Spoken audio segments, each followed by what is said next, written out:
xaflad ay ku qalin jabinayeen 41 arday oo dhameysatay heerka koowaad ee jaamacadda Geeska Afrika faraceeda degmada ayaa lagu qabtay howl diiriye degmada Cadaado ee gobolka Galgaduud munaasabadan oo loo qabtay 2 kuliyadood oo jaamacadda ka qalin jabiyay isla markaana kala ah kuliyadda maamulka iyo maareynta iyo kuliyadda caafimaadka guud ayaa waxa ka soo qayb galay maamulka degmada wasiirro iyo xildhibaano ka tirsan maamulka Galmudug maamulka sare ee jaamacadda arday in horey uga qalin jabisay jaamacadda maamulka iyo macallimiinta jaamacadda faraceeda degmada Cadaado iyo marti sharaf kale maamulaha jaamacadda Geeska Afrika faraceeda degmada Ibrahim Cabdinuur Axmed oo ugu horeyn goobta ka hadlay ayaa sharaxaad ka bixiyay marxaladaha ay jaamacadda soo martay farxaday noo tahay dadaalkii iyo juhdigii aan sameeyay inta soo gaaro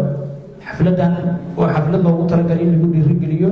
loogu hambaliyeeyo laguna sagootiyo 41 arday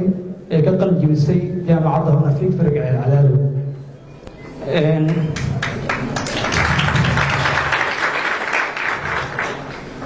afartanka arday waxay kala yihiin sida hore xiriiriyo uu sheegay 2 kuliyadood kuliyadda public admin oo 2 dufcadood ah dufcada markaas saddexaad iyo dufcada afraad dufcada saddexaad waxay koobantahay 8 arday dufcadii markaas afraad ee public admin waxay koobantahay 14 arday public hadii dufcada afraadna waxay ka koobantahay 19 arday jaamacadda hore waxaa ugu qalin jabisay 2 dufcadood tiradoodu waxay ahaayeen 49 كوي أفرتك قبل كل مدرن وحيد يكون نقولنا ترى جودة جامعة عدد كل قلب جلسي 19 أرضي.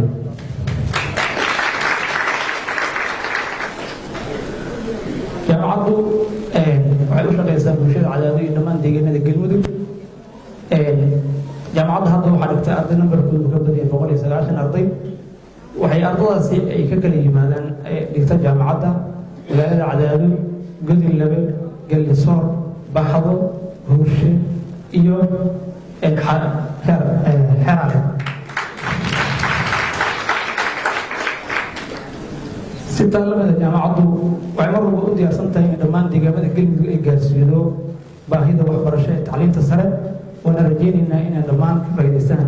bulshada u baahan waxbarashada heerka sare gudoomiyaha jaamacadda Geeska Afrika Maxamed Cusmaan Abashiikh iyo ku-xigeenkiisa Axmed Duubow Nuur ayaa dhankooda dhiirigeliyay ardadii dhameysatay heerka koowaad ee jaamacadda runtii maantu waxay noo tahay maalin weyn waxay u tahay dhammaan reer Cadaado reer Galmudug maalin weyn sidoo kale waxaan marka ugu horeyso u dirayaa hambalyo diiran qalin jabiyaasha qaybooda kala duwan ee isugu jira dufcadda saddexaad iyo afraad kuliyadaha kala duwan ee kala ah public administration iyo public health waxaan leeyahay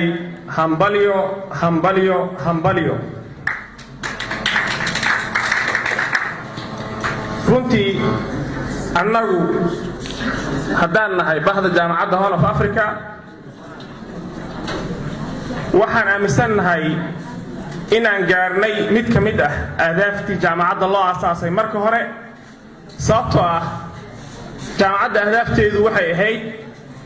in ay soo saarto dad tayo leh wax ku ool ah ee awoodi kara in ay wax ka bedelaan waxyaabaha deegaankooda ka dhacaya ama qaabka deegaankooda hadda uu ku sugan yahay xaaladda uu ku sugan yahay wax ka bedelaan dad loogu talagalay inay soo saarto ayaa loogu talagalay taasna marka hadda oo aan joogno dufcaddii saddexaad iyo afraad waxaan qirsanahay in runtii ahdaaftii qayb ka mid ah ay ku sii talaabsatay waana guul u soo hooyatay aasaasiyaasi jaamacadda waa mar labaad guul u soo hooyatay dadkii soo waday ee deegaanka u dhashay ee jaamacadda ka soo waday Muqdisho keenay halkan deegaanka Cadaado waxaa farxad weyn inoo ah inaan idinkala soo qayb galno xafladan aad u qiimaha qaayaha badan farxadiina oo maanta maalinkiinii aad qalin jibinayseen muddada dheer aad soo halgamayseen oo waxbarashada aad ku soo jirteen 4 sano ah waxaan idin leenahay hambalyo labada dufcadood ama labada dufcadood ee kala dufcada saddexaad ee public administration iyo dufcada afraad ee public health iyo public administration isugu jiro dhammaan waxaan leenahay hambalyo intaa kadib haddii aan warbixin kooban idinka siino jaamacadda Horn Africa University qaybteeda magaalada Muqdisho ee centerka ee faraceeda ku yaala Cadaado jaamacaddu waxay leedahay faculty kala duwan oo hadda labada faculty ee hadda ka qalin jebinayaan ardayda Cadaado marka lagu daro public health iyo economic management science oo soo hosgalay public administration jaamacaddu waxay leedahay faculty of medicine iyo faculty of health science faculty of agriculture faculty of engineering faculty of computer science iyo faculty of economic management science oo qaybo kala duwan kala leh public administration accounting iyo maxaa la oran jiray banking and finance qaybahaas oo dhan jaamacaddu si guud waxaa ka qalin jebisay arday aad u tiro badan oo kumanaan gaarayo ilaa 1800 arday wax ku dhow ayaa jaamacadda ka baxay dufcaadkeeda kala duwan marka lagu daro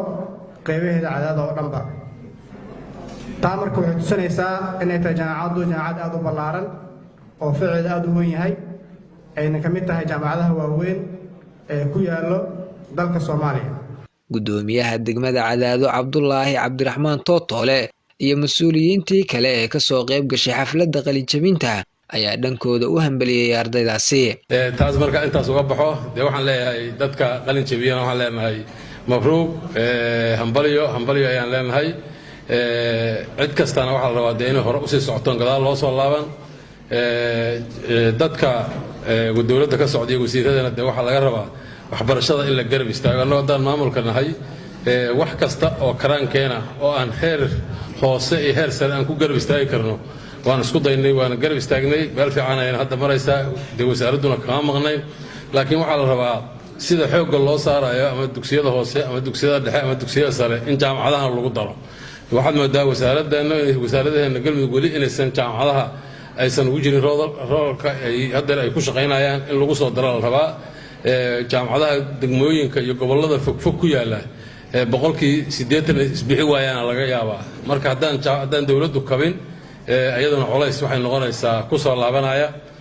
dadka dhalinyarada oo ardaydana raacadaadna waxaan leenahay horta dhowr jeer warkaas waa ku celshay yaan la aadin xamar jaamacadaha halkan ka furan la aad oo laga shaqeeyo meeshii xamar la aadi la kuwan la aado waxaan rabaa marka ardayda dardaaranka aan rabo inaan siiyo meesha maxay tahay sida la sheegay waa dad bulshada magac ku leh lana yaqaan rag waxaa ku jira anigu hadda aan garanayo meel dheer ka yimid horta waxaa la rabaa bulshada sidaad ahayd oo aad ku dhex joogtay intaadan jaamacaddan ka qalin jebin wax ka bedelan inaad kuna soo gurgudo kuna dhex joogto waxaa ka hadlay maamulayaashii iyo halkaan dadkii wanaagsanaa ka hadlay dardaarankaas aan raba inaan la wadaago sababta waxay tahay qofku wuxuu xambaaray mas-uuliyad nafsadiisa ka bilaabanaysa oo ah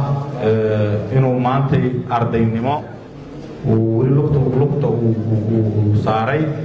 marka waxaa la rabaa inay uga faa'iideeyaan waxay barteen dadka kale oo ayaga ka hooseeya iyo bulshadooda iyo magaalooyinkooda hadday noqoto bilic iyo hadday noqoto waxbarasho iyo hadday noqoto ayagu inay hagaajiyaan dhaqamaadkooda oo qofku u ekaado qof waxbartay sababtu waxay tahay qofka waxbartay iyo waxaa la sheegaa qofkan waxbaran inay kala bedelan yihiin marka kala bedelaashahaas waa inaan muujidin waan idin mahad celinayaa waxaan hambalyaynayaa dhammaan ardada haddeer qalin jebinayda insha allahu tacaala waxaad taagantihiin albaabkii koowaad oo ah wajalaakii aad taagantihiin ilaa aad PhD holder noqoto ha ku qancin meel hoose insha allahu tacaala inaa hore usii socotiin aan rajaynaya insha allahu tacaala aqoontuna waxay bilaabataa waqti dheer macnaha waqti ay bilaabataa waqti ay ku dhamaatana male way bilaabataa laakiin ma dhamaato insha allahu tacaala ilaa godka lagaa gelinayo aqoontu way soconaydaa insha allahu tacaala waqtiga oon hayo duhurka iyo soo dhow waa mahadsan yihiin madaxda sharafta leh nooga timid magaalada muqdisho dhammaan wasiirada iyo sharafta leh ka soo qayb galay waxaa la yidhi waddankan jiinaha oo muxuu ahayey aad xogtiisa maqashiin maanta quwadaha adduunka ugu waaweynna sida bini aadamku quwadda uu yaqaano ka mid ah ayaa waxay juhdi aad u fara badan geliyeen inay xuduudkoodoo dhan dayd ku wareejiyaan ama suur ku wareejiyaan dhammaan meel walbay soo xirxireen laakiinse soo xirxireene cadowgoodii suurkii waa uu ka soo dhacay oo waa uu ka soo daatay sababtana waxaa la yidhi juhdigoodii waxay iskugu geeyeen deegaan iyo dhul iyo dalkii inay dhisaan oo ay xiraan laakiinse dadkii way marnaayeen dadkiibaa waxay noqdeen calooshaqaystayaal ayagaa cadowgoodii u soo geliyey marka dadka ha la dhiso waxaa dardaaran iyo ballan noo ah diini iyo maadiba dadka deegaankan ka soo jeeda iyo dhammaan dadka muslimka ah oo dham oo deegaankaba ama muxuu ahayey degan ama waxbarasho u soo aada in dadka la dhiso taas ayaa hadafkeenna